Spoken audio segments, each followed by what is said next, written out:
Focal Point AFR Talk. Yesterday was considered kind of Super Tuesday, one of the biggest primary days on the calendar. Had primary elections in Arkansas, Georgia, Idaho, Kentucky, Oregon, and Pennsylvania.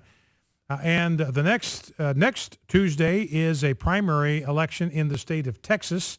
And so, again, I want to alert you, especially for those of you that live in the state of Texas, and you're looking for more information about candidates in your state, go to afaaction.net, afaaction.net. That's a voter guide produced by our 501c4, which gives you an extensive amount of research into where they stand. And what's important about this voter guide, and send this along to your friends, we got a whole range of primaries coming up on June 3rd. There'll be one in Alaska, California. That's just 2 weeks from yesterday. Alabama, California, Iowa, Mississippi, Montana, New Jersey, New Mexico, and South Dakota. All of that on June 3rd, just 2 weeks from yesterday. So you live in any one of those states, Texas, Alabama, California, Iowa, Mississippi, Montana, New Jersey, New Mexico, South Dakota. Make a note and go to the website, afaaction.net. And you'll find the candidates, and if you put your zip code in there, every race, every congressional race that you can vote in is going to pop up right in front of you. You don't have to go looking for it. You just put your zip code in, your street address, and it pops right up. And if you live in one of 14 states, there are 14 states where we profile statewide races, including legislative races. So go there, get the information that you need to be an intelligent voter. Now, there are no endorsements, afaaction.net, just information. And you have a chance. It just becomes one of the sources that you can use. We encourage you to use other sources. Obviously, use your own judgment, whatever other sources of information you have. But we think it's an extremely, extremely important tool.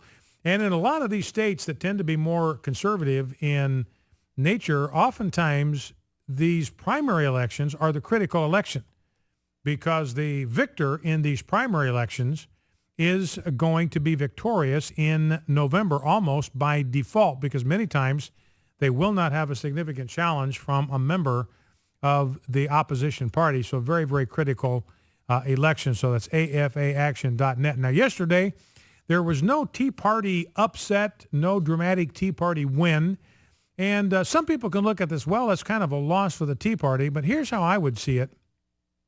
You know, the way I would see it is the presence of these active, vigorous Tea Party candidates in there.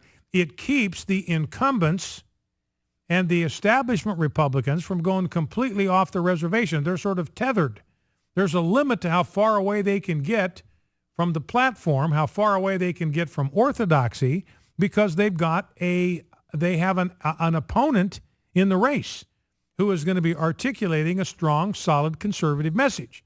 And so they at least have to sound conservative in order to win. So it kind of reins them in a little bit. I'm not saying it transforms them, but they start making promises then that they're going to be held accountable to, and sometimes that can make a viable difference in the way they vote and positions they take down the road. So I think the presence of the Tea Party candidates very, very important in these races, even if they don't emerge victorious.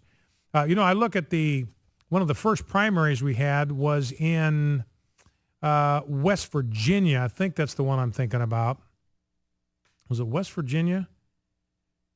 Or was it Nebraska? No, it was in North Carolina. That's the one I'm thinking of, North Carolina, where Tom Tillis, who's the Speaker of the House, won that, and he was sort of backed by ruling class Republicans. But you look at what he had done as a legislator.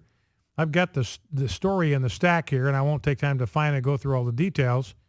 But he actually was quite conservative as a legislator, as Speaker of the House. The legislation that he backed, that he sponsored, that he promoted, that he voted for was pretty conservative. So he's a guy that's probably not going to be a champion on a lot of our social issues, but probably most of the time Tom Tillis is going to vote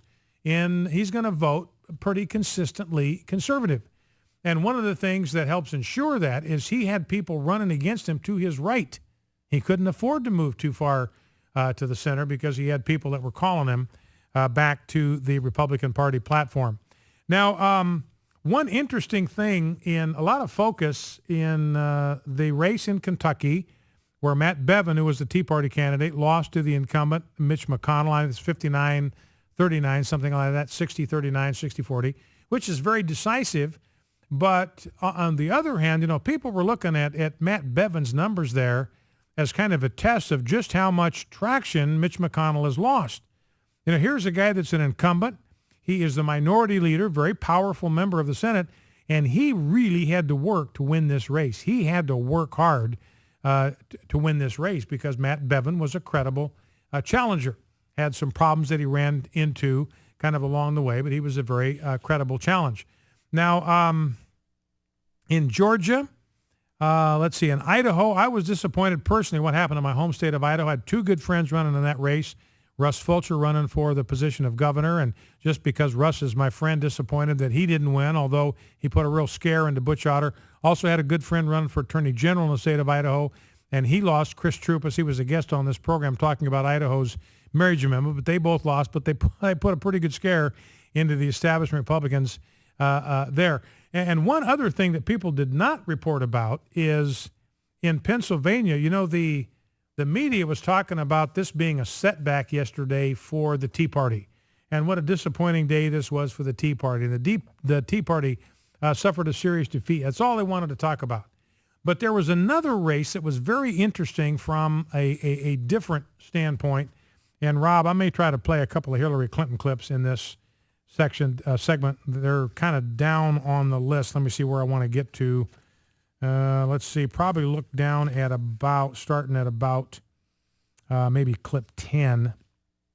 But Hillary Clinton and Bill Clinton got very involved in this congressional race in Pennsylvania because Chelsea Clinton's mother-in-law was on the ticket. So Chelsea Clinton, mother-in-law, was running for office. Bill Clinton endorsed her. Hillary Clinton endorsed her. Hillary Clinton or Bill, one or the other, actually did an ad for her, and she lost. She basically got trounced in that Pennsylvania primary. Here's a story from Newsbusters. Only ABC's Good Morning America, and notice that NBC and CBS didn't even cover this trouncing for the Clinton-backed candidate. Only ABC's Good Morning America even mentioned the big loss suffered by Bill and Hillary Clinton as their candidate went down to defeat. Her name was Marjorie Margulies. Only John Carl at ABC explained that she is Chelsea Clinton's mother-in-law and lost despite the strong support of both Bill and Hillary Clinton. Bill Clinton actually did an ad for her, pre-recorded phone calls that went out to voters in the district right before the election. Hillary Clinton, in her only political endorsement of the year, hosted a fundraiser for the failed candidate, yet CBS and NBC somehow managed to ignore this development. Big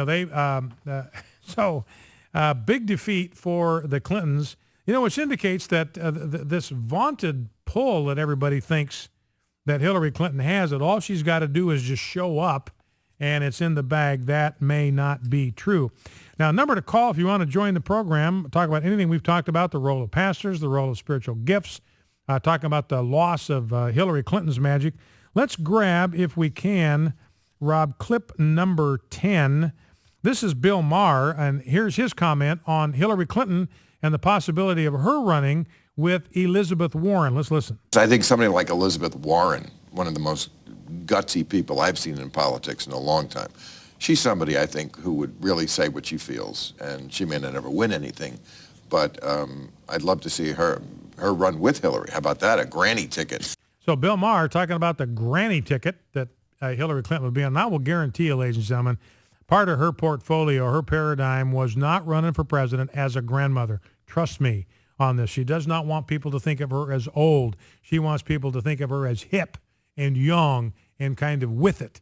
And being a grandmother is not the way to do it. Number to call is 888-589-8840. 888, that's 888-589-8840.